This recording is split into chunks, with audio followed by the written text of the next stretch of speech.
দুনিয়ার লোভ, দুনিয়ার নেশা বাড়ানোর প্রতিযোগিতা, আরো গাড়ি, আরো বাড়ি, আরো বিল্ডিং, আরো দালান, আরো জায়গা, আরো জমি, আরো ক্ষেত, আরো ফসল, আরো নেতাগিরি, আরো মাতব্বরি, আরো অহংকার, জি ফুত, এই নিয়ে বাড়াবাড়ি। আল্লাহ তাআলা বলে সব এগুলো তোমাদেরকে ডুবাইয়া দিল, আখিরাত ভুলাইয়া দিল। হাত্তা জুরতুমুল মাকাবির, এভাবেই একদিন কবরেই পৌঁছে গেলা। একদিন তো কবরেই পৌঁছে গেলা। কাল্লা সাউফা তা'লামুন, আল্লাহ বলে সাবধান বান্দা, এই কবরে আসলেই তুমি জানতে পারবা তোমার নাফরমানির শাস্তি কি। সুম্মা কাল্লা সাউফা তা'লামুন, আবারও জানতে পারবা হাসরের ময়দানে জাহান্নামের শাস্তি দিয়া তোমার নাফরমানির পরিণতি কি। দুইবার বলছেন আল্লাহ, একবার বলছে কবরে জানতে পারবা তোমার নাফরমানির শাস্তি কি, আরেকবার জাহান্নামে জানতে পারবা হাসরে তোমার নাফরমানির শাস্তি কি। সামান্য কয়টা বুট বেচতে বেচতে বেচারা এক ওয়াক্ত নামাজ পড়ে না। কদ্দুর চা বেচে, দুইটা বন বেচে, বেচারা এক ওয়াক্ত নামাজ পড়ে না। একটা অটো চালায়, নামাজ পড়ে না। একটা সিএনজি চালায়, নামাজ পড়ে না। 12,000 14,000 টাকার একটা বেতন, এই কদ্দুর চাকরি করে, এটুকুর জন্য একটা নামাজ, একটা সেজদা দেয় না আল্লাহকে। হায় রে নাফরমান, কি পাইয়া আল্লাহরে ভুলে গেল। এই একটা বুটমুড়ির দোকান, একটা বন বিড়ির দোকান, একটা অটো, একটা সিএনজি, 12,000 14,000 20,000 টাকার একটা সামান্য চাকরি, এই সামান্য এটুকুর জন্য আল্লাহকে ছেড়ে দিলেন, আখিরাতকে ভুলে গেলেন। আস্তাগফিরুল্লাহ, আস্তাগফিরুল্লাহ। প্রিয় ভাই আমার, ছেলেরা আমার, তোমাদেরকে বলি ভাইয়া, 12,000 টাকার একটা বড় মোবাইল অথবা 18,000 টাকা 20,000 টাকার একটা মোবাইল পাইয়া আল্লাহকে এইভাবে ভুলে গেলা। নিজের চরিত্র, নিজের ইজ্জত, নিজের আত্মমর্যাদা, নিজের বংশের মর্যাদা, বাবা মায়ের সম্মান, ইসলামের সম্মান, আল্লাহর কথা, রসুলের কথা, কবর, মরণ, আখিরাত সব ভুলে গেলা ভাইয়া। এই মাত্র 20,000 টাকার কাছে এভাবে হেরে গেলা, এভাবে চরিত্রহীন হয়ে গেলা। সারা দিন নাই, রাত নাই। আমাদের ছেলেগুলোর দিকে তাকাইলে মায়া হয়। সারাটা দিন হাঁটে, বসে, চলে, ফিরে, শুধু মোবাইল, শুধু মোবাইল, শুধু মোবাইল, শুধু রাতকে রাত, সারা রাত। ওই দেখেন ওই অপদার্থ কি করে, দেখছেন? দেখছেন ভাই, কি পরিমাণ অপদার্থ, দেখেন কি পরিমাণ বেহায়া। চিন্তা করছেন? হ্যাঁ, এটাই জীবন।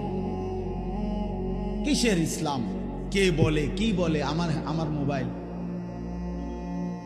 আমি আছি, আমার মোবাইল আছে, এমবি আছে, চার্জ আছে, খালাস। আর কি, আর কি বলে? এই অসভ্যতার শেষ কোথায়? এই নোংরামির শেষ কোথায় বলেন? আমাদের এই প্রজন্ম গিয়ে থামবে কোথায়? 12 বছর 14 বছরের ছেলে যদি দিন রাত এভাবে মোবাইল ব্যবহার করে, তার ভবিষ্যৎ কি? তার আগামীর সম্ভাবনা কি? আগামীর পরিণতি কি বাপ? আপনারা যারা বাবারা এই যে সন্তানগুলো রেখে যাচ্ছেন, এদের ভবিষ্যৎ কি? যে একটা ওয়াক্ত নামাজ পড়ে না, যে আল্লাহর কোরআন পড়ে না। আল্লাহ আমাদেরকে বুঝ দান করেন, আল্লাহ আমাদের দিল দান করেন, আল্লাহ তাআলা আমাদেরকে ফিকির দান করেন। আমার ভাই, আমার বাবা, আমার তাইলে মূল বক্তব্য হলো, আমাদের জিন্দেগির একটা মূল বিষয়, আমরা মুসলমান হিসাবে আমাদের মৌলিক দায়িত্বই হলো দুইটা জিনিস। একটা হলো গুনাহ বর্জন, আরেকটা হলো আল্লাহ তাআলার হুকুম পালন। এটাই আমগো জিন্দেগি। ভাল লাগলো এটাই কাম, ভালো না লাগলো এটা কাম। মন মতো হইল এটাই জীবন, মন মতো না হইল এটা জীবন। কথা বুঝেন নাই? নামাজ আমারে পড়তেই হবে। এবার যত কষ্টই লাগুক, যত ক্লান্তি লাগুক, আমাকে পড়তেই হবে। সুদ, ঘুষ, মিথ্যা, হারাম রোজগার আমার ছাড়তেই হবে। এবার আমার সামনে বাকি সবাই লক্ষ কোটি টাকার, মিলিয়ন মিলিয়ন টাকার মালিক হয়ে যাক, কিন্তু আমার যেহেতু অনুমতি নাই, আমি এটা যাওয়া যাবে না। এটাই মুসলমান, এটাই জীবন, এটাই তাকওয়া। আল্লাহ তাআলা আমাদের কাছে এটাই চান, বান্দা গুনাহ বর্জন করো, আমার হুকুম পালন করো, বিনিময়ে আমি আল্লাহর কাছ থেকে অনন্তকালের জান্নাত বুঝে নাও।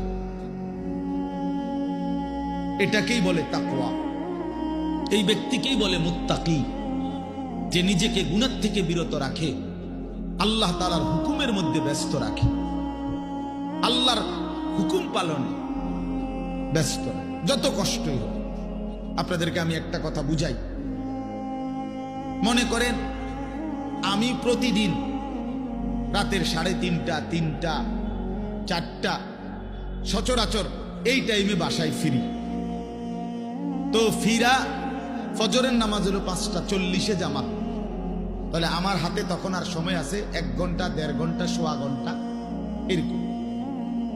এখন এই পুরা টাইম আমি বসে থাকাও আমার জন্য কষ্টকর, কারণ আমি এই 11টা বা 12টার দিকে ঘুম থেকে উঠে যে দৌড়াদৌড়ি শুরু করি, হুলস্থুল ব্যস্ততা, রাত 2টা বাজলে 3টা বাজলে আমার শরীরে আর বল থাকে না, আমি প্রচন্ড ক্লান্ত হয়ে যাই।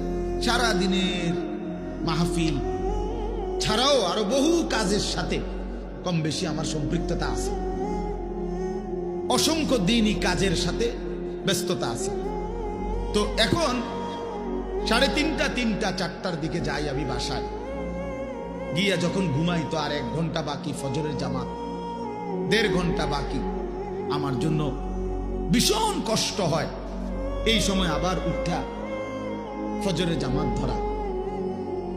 আমি আমার ঘুমের চারদিকে 3টা অ্যালার্মওয়ালা, একটা অ্যালার্মওয়ালা ঘড়ি, 2টা মোবাইল, একটা চায়না মোবাইল, পিছনে পুরাটাই স্পিকারওয়ালা, অনেক আওয়াজ হয়, ভীষণ আওয়াজ। এটা এইটা একটা, এই মোবাইল একটা, আবার একটা অ্যালার্ম ঘড়ি, 3টা একসাথে। একটা টি টেবিলের উপরে, একটা আমার কাপড় চোপড় রাখি, আমার একটা ছোট্ট আলমারি আছে, এটার উপরে, একটা আমার মাথার কাছে, অর্থাৎ একটু দূরে রাখি এই জন্য যে অনেক সময় হয় কাছেরটা অ্যালার্ম বাজতে বন্ধ করে দিচ্ছি ঘুমের তারে না, তো এইটা তো বাজে, ওইটা তো বাজে।